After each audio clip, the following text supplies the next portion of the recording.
السلام علیکم ورحمۃ اللہ وبرکاتہ۔ بسم اللہ الرحمن الرحیم۔ آج ہم حقائق جاننا چاہتے ہیں دنیا کے سب سے اہم اور خطرناک سمندری راستے کے بارے میں، جس کو آبنائے ہرمز کہا جاتا ہے۔ یہ آبنائے ہرمز جغرافیائی اعتبار سے اس کی اہمیت کیا ہے، اور معاشی اعتبار سے اس کی اہمیت کیا ہے، اور تاریخی پس منظر کیا ہے، اور عصر حاضر میں ایران نے جو دھمکی دی ہے آبنائے ہرمز کو بند کرنے کی، دنیا کی معیشت پر اس کے کیا اثرات پڑیں گے، اس حوالے سے حقائق ہم آپ کے سامنے رکھیں گے۔ پہلی بات کہ اس کی جغرافیائی اہمیت کیا ہے، تو آبنائے ہرمز یہ سمندر کا وہ راستہ ہے جس کی ایک جانب خلیج فارس ہے اور دوسری جانب بحر عمان ہے۔ اب یہ ان دونوں کے درمیان ایک تنگ سمندری راستہ ہے جس کی چوڑائی تقریباً 33 کلومیٹر ہے۔ اگر ہم اس کی معاشی اہمیت کے اوپر بات کریں تو یہ عرصہ دراز سے صدیوں پہلے اس جگہ کو معیشت کے حوالے سے اہم ترین مقام حاصل ہے، اور یہ تجار ان کی مرکزی بندرگاہ رہی ہے، اور اس کے اندر جو تجارت ہوتی تھی، تجارتی حوالے سے یہاں پر قدیم دور میں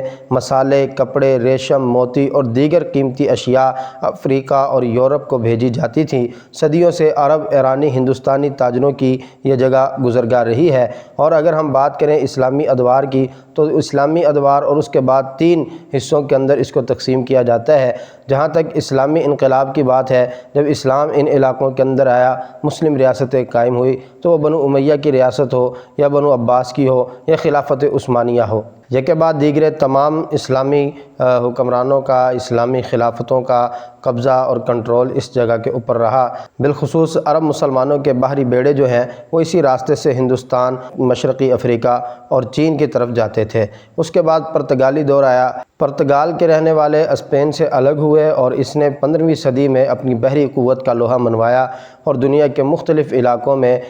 قبضے کیے، مختلف علاقوں پر اس نے حملے کیے، مختلف ممالک کو اپنے کنٹرول میں لیا اور بحری حوالے سے اپنی قوت زیادہ سے زیادہ مضبوط کی۔ تو پرتگالیوں نے آبنائے ہرمز کے اوپر بھی کنٹرول حاصل کیا اور اپنا مکمل قبضہ کیا۔ ایک عرصہ تک یہ ان کے قبضے کے اندر رہی، اور خلیج فارس کی تجارت پر پرتگالیوں کا تسلط رہا۔ البتہ 1622 عیسوی میں ایران کے حکمران شاہ عباس اول نے اس جگہ کو دوبارہ پرتگالیوں سے آزاد کروا لیا اور اپنے کنٹرول کے اندر لے لیا۔ پھر اس کے بعد برطانیہ کا دور شروع ہوا۔ برطانیہ بحری طاقت کے ذریعے اس خطے کے اوپر اثر انداز ہوا، اور اس نے اس کا مکمل کنٹرول سنبھال لیا تاکہ ہندوستان کی تجارت کا کنٹرول وہ حاصل کر سکے۔ اور اس کے بعد اب بات آتی ہے عصر حاضر کی۔ تو 20ویں صدی کی اگر ہم بات کریں تو 20ویں صدی میں تیل دریافت ہوا، اور تیل اور گیس کی دریافت کے بعد اس جگہ کی اہمیت اور بھی زیادہ بڑھ گئی۔ تو مختلف ممالک نے اس آبنائے کے ارد گرد اپنی فوجیں جو ہیں وہ تعینات کر دی،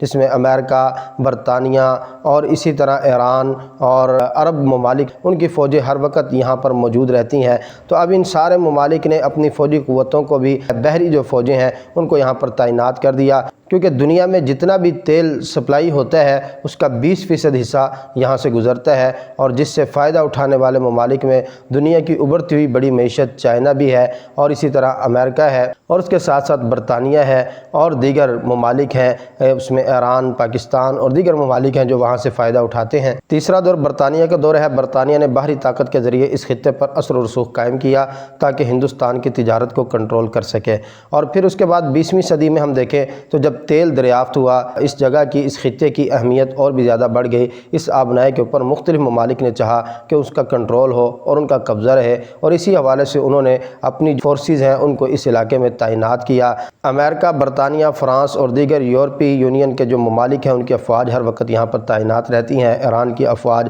اور خلیجی ممالک کی افواج یہاں پر تعینات رہتی ہیں، کیونکہ تیل کی دریافت کے بعد اس خطے کی اہمیت، اس آبنائے کی اہمیت اور زیادہ بڑھ گئی۔ دنیا کا 20% جو تیل ہے وہ اس جگہ سے سپلائی ہوتا ہے، 30% گیس جو ہے وہ اس جگہ سے سپلائی ہوتا ہے۔ تو اگر ایران نے جو دھمکی دی ہے کہ وہ آبنائے ہرمز کو بند کر دے گا، تو ایران اگر آبنائے ہرمز کو بند کرتا ہے تو دنیا کی معیشت کے اوپر اس کا خوفناک اثر جو ہے وہ مرتب ہوگا، اور تیل کی قیمتیں جو ہیں وہ بڑھ جائیں گی اور وہ آسمان کو چھونے لگیں گی، کیونکہ نہ صرف امریکہ بلکہ اس کے ساتھ ساتھ چائنا، جاپان اور یورپی یونین، بڑے بڑے طاقتور ترین جو ممالک ہیں، ان کی تیل اور گیس کی سپلائی اس آبنائے کے ذریعے ہوتی ہے۔ حالیہ دنوں میں مشرق وسطیٰ میں ایران اور اسرائیل کی جنگ ہے، اور اسی طرح امریکہ بھی اس جنگ کے اندر کود پڑا ہے، اس کے ضمن میں ایران نے یہ دھمکی دی ہے کہ وہ آبنائے ہرمز کو بند کر دے گا۔ اگر ایران آبنائے ہرمز کو بند کر دیتا ہے تو اس کے اثرات کیا پڑیں گے؟ ایران کی اس دھمکی سے